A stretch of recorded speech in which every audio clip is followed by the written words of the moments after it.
thought process can be very hard for us because some of those thought processes and behaviors, and I will go so far as to say even spiritual truths, came from a coping mechanism or survival mechanism. And so the ability to confront ourselves is hindered because of these emotional, and I would even argue spiritual fortresses that we have set up that really come from an emotional survival mechanism or coping mechanism that maybe served us at one point in our lives, but they don't serve us anymore.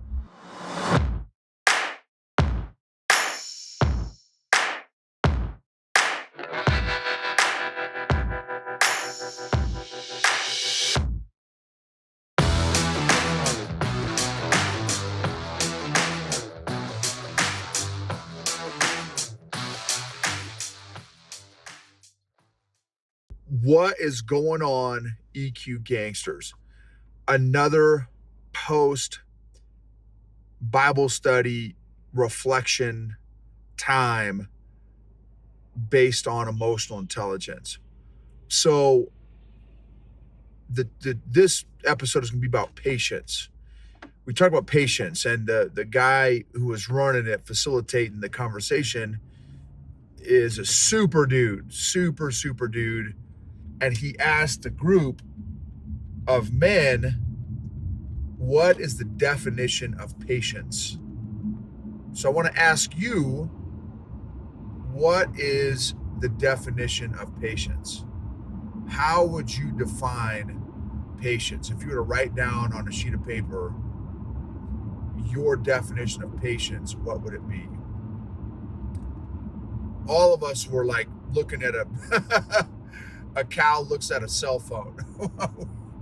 None of us had any great things come to mind, which is interesting all by itself. And then the pastor said, patience is long suffering without complaining. Long suffering without complaining. And a number of us kind of chuckled. And then, the pastor's like, hey, how many of you guys say that you do that well? And I was kind of shocked. Like, there's a lot of men in there that are not patient, that do not consider themselves patient. And I thought, man, okay, so like, let me do some reflection. Am I patient? How patient am I? How long can I suffer without complaining? And then another piece of the study was on this whole concept again of self-confrontation. And one of the things that it made me think of is, and I'm going to tie it into patience and long suffering as well, but an additional thought was like, well, in order to, like, this is a previous episode, but the whole concept of self-confrontation, how good am I at confronting myself? How good am I at confronting myself? And then I thought, well, man, it takes self-awareness to be good at confronting myself, because how many areas in my life, and I think a lot of people do this, have we created safe zones, fortresses, walls, emotional safe zones, emotional fortresses, emotional identity constructs inside of us as a coping mechanism and a survival mechanism that we developed in our childhood to protect ourselves. So now the concept of confronting ourselves, confronting some maybe wrong thinking or inaccurate thinking, or some wrong behavior, some wrong responses, some wrong thought process can be very hard for us, because some of those thought processes and behaviors, and I will go so far as to say even spiritual truths, came from a coping mechanism or survival mechanism. And so the ability to confront ourselves is hindered because of these emotional, and I would even argue spiritual fortresses that we have set up that really come from an emotional survival mechanism or coping mechanism that maybe served us at one point in our lives, but they don't serve us anymore. Or God is trying to get more truth inside of us, but because of these coping mechanisms and survival mechanisms and these emotional fortresses that we've set up, we don't, like, no. I'm not, no, that's not, I'm not allowing myself or God to confront me in this area because of this fortress that I've had set up and built since I was 5 years old or 6 years old or 7 years old or whatever the time frame was. And so, and I'm going to bring it all back around here in a second, but I also want to just thank our sponsor, Classical Conversations. For any of you that are considering homeschooling, I genuinely, this is the program we use. So this is not like, hey, try out this thing that I've never tried before. We have been using this program for over a decade with our daughter.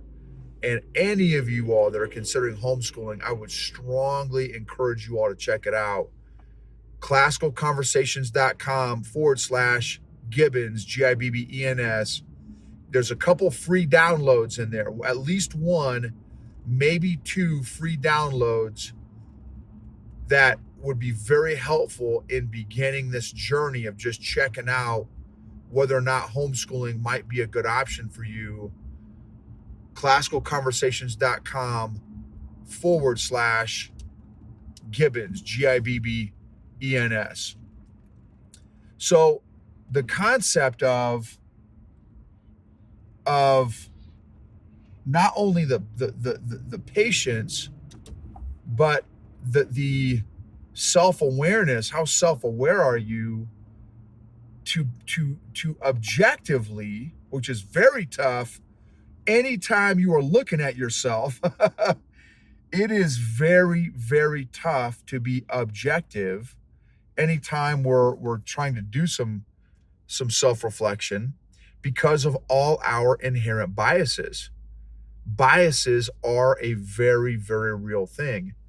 And it's tough to try to see the world without the lens of our biases.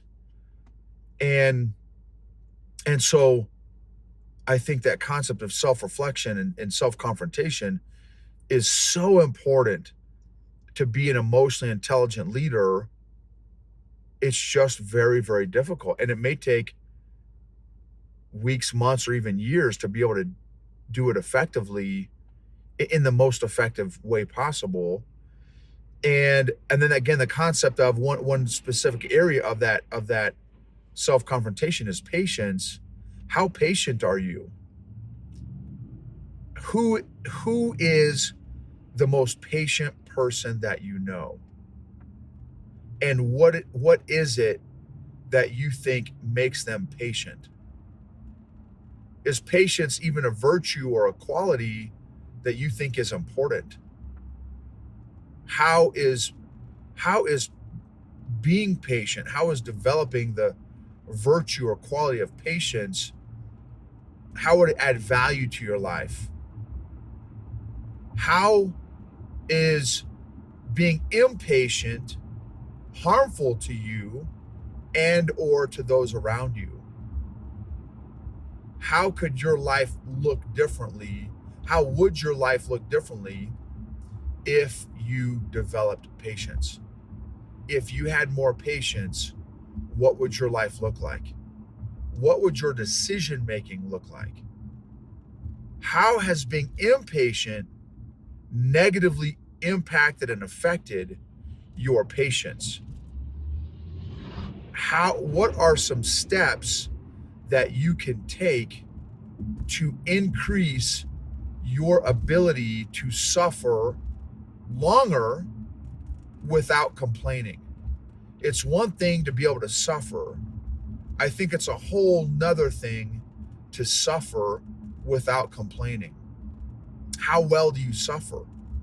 How good are you at suffering? So, I think, well, it's already happening. Those people that have core values, I would say traditional core values, are suffering, because based on at least the American culture, this new American culture, the new American society, the flavor of the month that we're in right now in our culture and society, anybody that has traditional core values, American core values, is going to suffer, and in some cases are suffering. Check this out. I have a buddy of mine at the United States Naval Academy. He is literally one of the most bad to the bone young men I have ever met in my entire life. No, not even blowing smoke. One of the most amazing young men I have ever met in my entire life. This guy, I am so excited to see what God does with this kid's life. He is that quality of a young man. He is running for class president at the United States Naval Academy, which I would argue, at least historically, has been one of the top academic and leadership institutions in the world. Definitely in the United States. In the world, I would argue. He's running for class president. He is literally, so you guys know, one of the big giant themes that's been going on in our society and culture has been diversity, equity, and inclusion. And if anybody knows me, knows I am all about diversity, equity, and inclusion. I am all about minorities. I'm all about loving and respecting everybody. Check this out. His dad is half Italian. So his dad's mother is like born, raised Italian, like from Italy. Not like moved there, which I'm talking born and raised in Italy. She is 100% Italian. And then his dad is 100% black dude.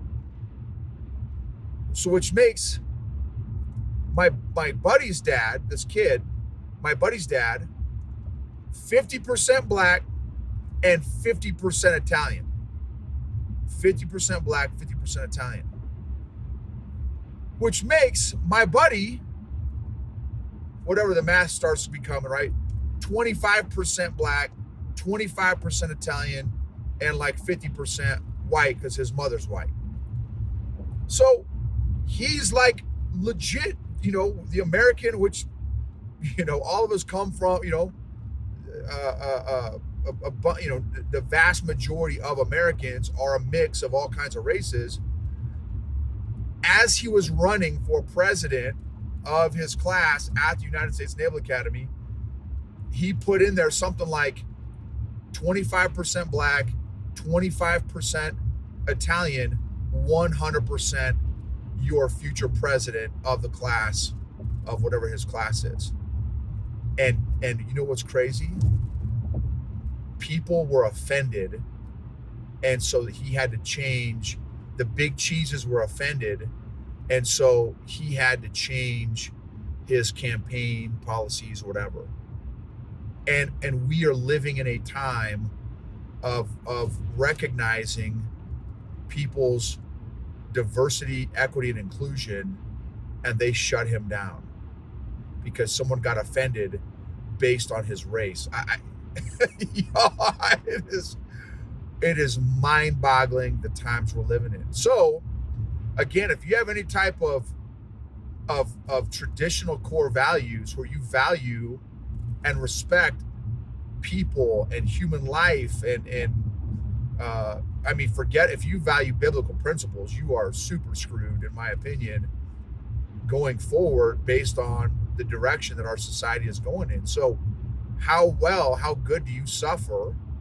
How well do you suffer, and can you suffer without complaining?